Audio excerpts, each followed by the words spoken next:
నమస్తే. శ్రీ గురుభ్యో నమః. శ్రీమాత్రే నమః. ఆదిత్యాయ చ సోమాయ మంగళాయ బుధాయ గురు శుక్ర శనిభ్యే రాహువే కేతవే నమః.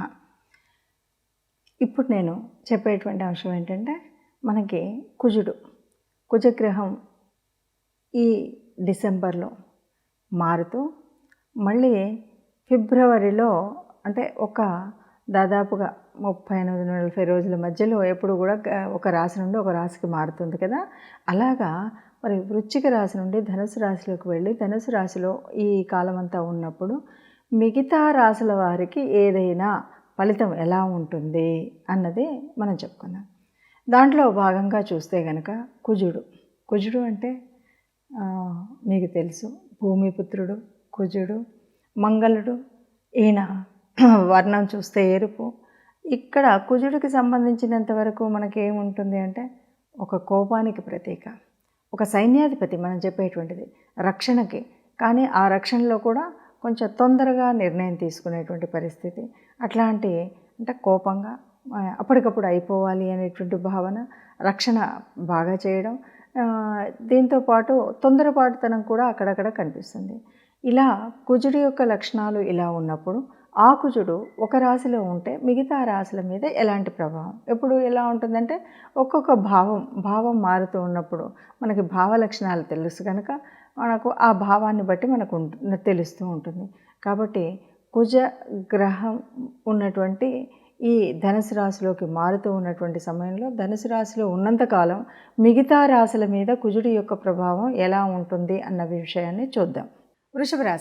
వృషభ రాశి వారికి ఇప్పుడు జరుగుతున్నటువంటి కుజ సంచారం వల్ల, అంటే డిసెంబర్లో మారుతూ ఫిబ్రవరి వరకు కుజుడు ధనుసులో ఉంటాడు కదా. మరి ఆ కుజుడు ధనుసులో ఉన్నప్పుడు వృషభ రాశి వారికి ఎలా ఉంటుంది అంటే, వృషభ రాశి వారికి కుజుడు ఉన్నటువంటి స్థానం ధనుసు రాశి 8వ స్థానం అవుతుంది. 8వ స్థానం అంటే ఇది ఆయుష్ స్థానం. ఆయుష్ స్థానంలో కుజుడు ఉంటే ఏమవుతుంది, ఏదో ఒక రకంగా ఓ దెబ్బ తగిలించుకోవడం, రక్తం కార్చుకోవడం, ఏదో ఒక యాక్సిడెంట్స్. కాబట్టి ఇక్కడ మీరేం చేయాలి, ఎలా ఉండాలి, ఏ ప్రయాణం చేయండి జాగ్రత్తగా చేయండి. అంటే మీ బండి సరిగ్గా ఉందా లేదా, మనం బండి మీద ప్రయాణం చేస్తూ ఉంటాం, అప్పుడప్పుడు సర్వీసింగ్కి ఇవ్వాలి, కానీ కొద్దిగా నెగ్లెక్ట్ చేస్తూ వెళ్తుంటాం. అలా చేయొద్దు. మన సైకిలే ఉంది అయినా సరే దాని చైన్ సరిగ్గా ఉందా ఏది చూసుకోకుండా వెళ్తాం, గబుక్కున జారిపడడం, రక్తం కార్చుకోవడం అనేటువంటిది అయితే కలుగుతుంది. కాబట్టి ఈ వెహికల్స్ ఏవైతే ఉన్నాయో వాటిని మనము సరిగ్గా ఎప్పటికప్పుడు సర్వీసింగ్ చేసుకోవడం ఉండాలి. ఇక తొందరపాటుతనం, గబగబా కొంతమంది పిల్లలు దుడుగుతనంతో రన్నింగ్ బస్సులు ఎక్కడము, స్కూటర్ల మీద విన్యాసాలు చేయడం, ఇలాంటివన్నీ ఉంటాయి కదా. ఇవన్నీ మానుకుంటే మంచిది. ఎందుకంటే ఇవన్నీ ప్రయాణంలో కలిగేటువంటి ఇబ్బందుల మూలంగా కుజుడి అంటే ఆ మూలంగా మనకు దెబ్బలు తగలడం అనేటువంటిది కనిపిస్తుంది. కాబట్టి అలాంటిది లేకుండా ఉండాలి అంటే ప్రయాణాలు చేసేటప్పుడు చాలా జాగ్రత్తగా ఉండాలి. ముఖ్యంగా ఏ విషయంలోనూ కొన్నిసార్లు మనకు తెలియకుండానే జరిగేటువంటిది వేరు. నడిచేటప్పుడు కానీ, తినేటప్పుడు కానీ, ప్రయాణం చేసేటప్పుడు కానీ ఎక్కడైనా సరే దెబ్బలు తగలకుండా ఉండే విధంగా ఉండాలి. అలా ఉండాలి అంటే మనం చాలా జాగ్రత్తగా ఉండాలి. అట్లాగే కొన్ని విషయాల్లో ఒక్కొక్కసారి తెలియకుండానే ఇది ఏదైనా మనకు తెలియనటువంటి పరిస్థితి ఉండి కొంత సర్జరీ అంటే ఈ కట్ చేయడము, రక్తము, ఇవన్నీ సంబంధించినటువంటిది. కాబట్టి సర్జరీలు జరిగేటువంటి స్థితి కూడా కనిపిస్తుంది. కాబట్టి కొద్దిగా జాగ్రత్తగా ఉంటే మంచిది ఈ రాశివారు అని చెప్పొచ్చు. ఏదేమన్నా మనం కుజగ్రహ అనుగ్రహం పొందడం కోసం ప్రతి మంగళవారం తప్పకుండా దీపం పెట్టడము, గ్రహం దగ్గర గ్రహ స్థుతి చదువుకోవడం అనేటువంటిది చేస్తే ఈ రకమైనటువంటి కష్టం ఏది ఉండకుండా ఉంటుంది.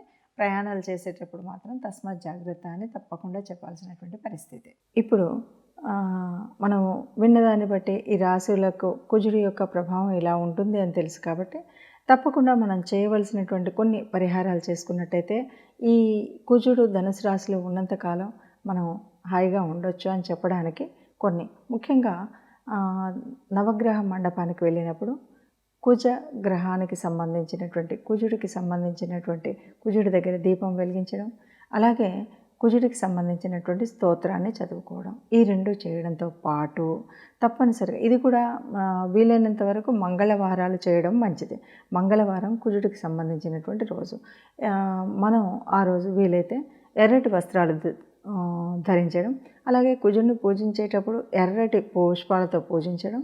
ఇక బయటకు వచ్చిన తర్వాత మనం ఎవరికి ఏది దానం చేయాలన్నా ఎర్రని వస్తువులు, ముఖ్యంగా కందిపప్పు దానం చేయడం అన్నది ముందు నుండి మనం చూస్తున్నటువంటిది. అంతేకాకుండా ఎర్రని ఫలాలు, ఎవరికైనా పళ్ళు అంటే పప్పు దానం చేయట్లేదు, పళ్ళు దానం చేస్తున్నామంటే ఒక ఎర్రపు రంగు ఉన్నటువంటి పళ్ళని మనం దానం చేయడం.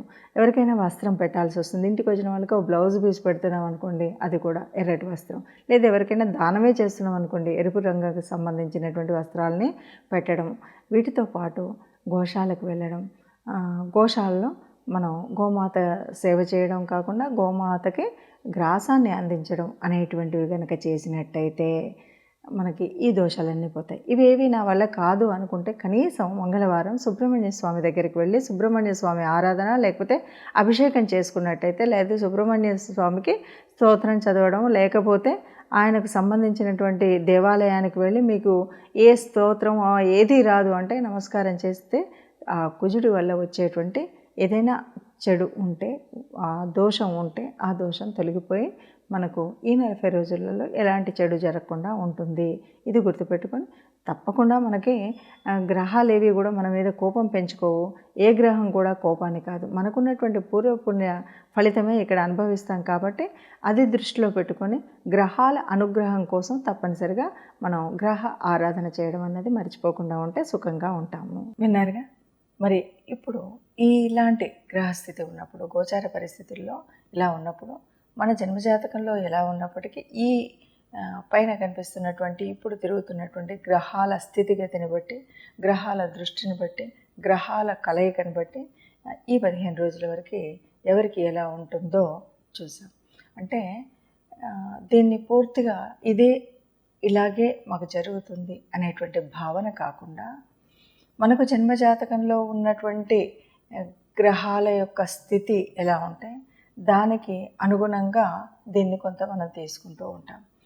మనకు నిజంగా మన జాతకంలో ఉన్నటువంటి కలిసి వచ్చే యోగించే గ్రహాలు ఏవి ఉన్నాయి ఏంటి అన్నది కూడా కొంత పనిచేస్తుంది. కాబట్టి పూర్తిగా అయితే కాదు, కానీ కొంతవరకు ఈ గ్రహస్థితి ఇలా ఉన్నప్పుడు మనకి ఇలాంటి ఫలితాలు వస్తాయి అన్నది మాత్రం తెలుస్తుంది.